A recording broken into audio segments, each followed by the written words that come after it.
మాజీ CM Jagan MLA పదవికి రాజీనామా చేసి కడప ఎంపీగా పోటీ చేస్తారని విస్తృత ప్రచారం జరుగుతోంది. దీనిపై వైసీపీ నుంచి ఎలాంటి స్పందన లేకపోవడంతో ఆ పార్టీ శ్రేణులు అయోమయంలో ఉన్నాయి. వైసీపీ మౌనం అంగీకారమా లేక ఎప్పట్లాగే ఉదాసీనత అనేది అర్థం కావడం లేదనే చర్చ సాగుతోంది. ఇంతకీ జగన్ రిజైన్ చేయడం ఏంటి?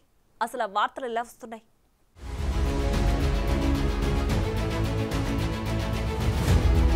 ఏపీలో జగన్ రాజీనామా అంశం హాట్ టాపిక్ గా మారింది.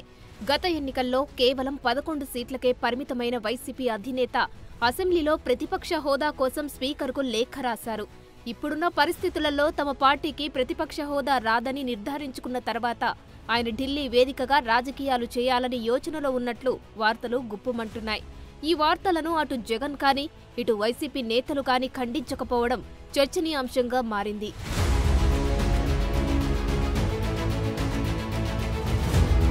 ఇక వైఎస్ఆర్ జయంతి కార్యక్రమంలో తెలంగాణ సీఎం రేవంత్ రెడ్డి చేసిన వ్యాఖ్యలు ఈ వ్యవహారాన్ని మరో మలుపు తిప్పాయి. ఒకవేళ కడపలో ఉప ఎన్నిక జరిగితే ఏపీసీసీ అధ్యక్షురాలైన షర్మిలాను గెలిపించే బాధ్యతను తాను తీసుకుంటానని తెలంగాణ సీఎం రేవంత్ రెడ్డి వ్యాఖ్యానించారు.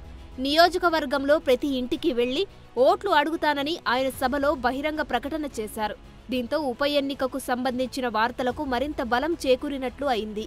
ఈ మధ్య టీవీలో పేపర్లో చూస్తున్న కడప పార్లమెంట్కు ఉప ఎన్నికలు రావచ్చు అని. నిజంగానే ఉప ఎన్నికలు వస్తే ఊరూరు తిరిగే బాధ్యత నేను తీసుకుంటా.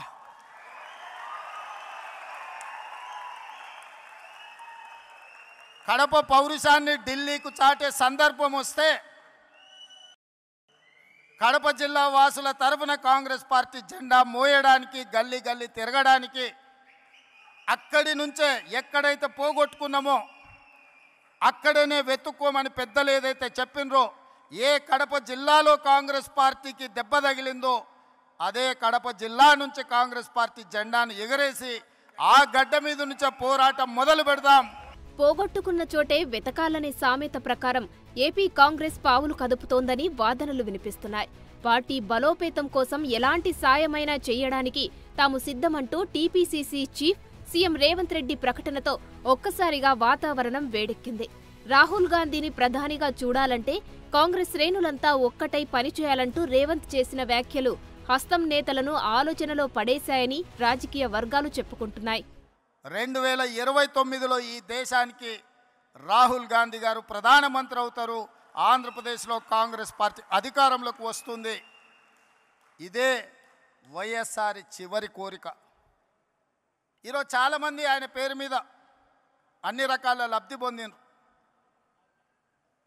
కుటుంబ సభ్యులుగా వారసత్వం రాదు. ఆశయాలను మోసినప్పుడే వారసత్వం వస్తుంది. ఆశయాలను మోసే వాళ్ళనే వారసులుగా ఈరోజు మనం గుర్తించాలి, గౌరవించాలి. వైఎస్ఆర్ ఆశయం ఈ దేశంలో కాంగ్రెస్ బలంగా ఉండాలి, బడుగు బలైన దళిత గిరిజన మైనారిటీ మహిళల్ని ఆదుకోవాలి, హక్కున చేర్చుకోవాలి అనే ఆలోచనతో రాహుల్ గాంధీ గారు ప్రధానమంత్రి కావాలన్నదే వైఎస్ఆర్ గారి ఆలోచన. ఇప్పటికైనా జగన్ రాజీనామాపై వైసీపీ మౌనం వీడాలి. లేదంటే వైసీపీ నాయకులు కార్యకర్తల్లో గందరగోళానికి ఆ పార్టీనే కారణమవుతుందని రాజకీయ విశ్లేషకులు అభిప్రాయం వ్యక్తం చేస్తున్నారు. ప్రత్యర్థుల మైండ్ గేమ్కు వైసీపీ మౌనం అగ్గికి ఆజ్యం పోసినట్టు అవుతుందని అంటున్నారు. జగన్ రాజీనామా ప్రచారంపై ఇప్పటికైనా వైసీపీ పెద్దలు స్పష్టత ఇవ్వాల్సిన అవసరం ఉందని చెబుతున్నారు.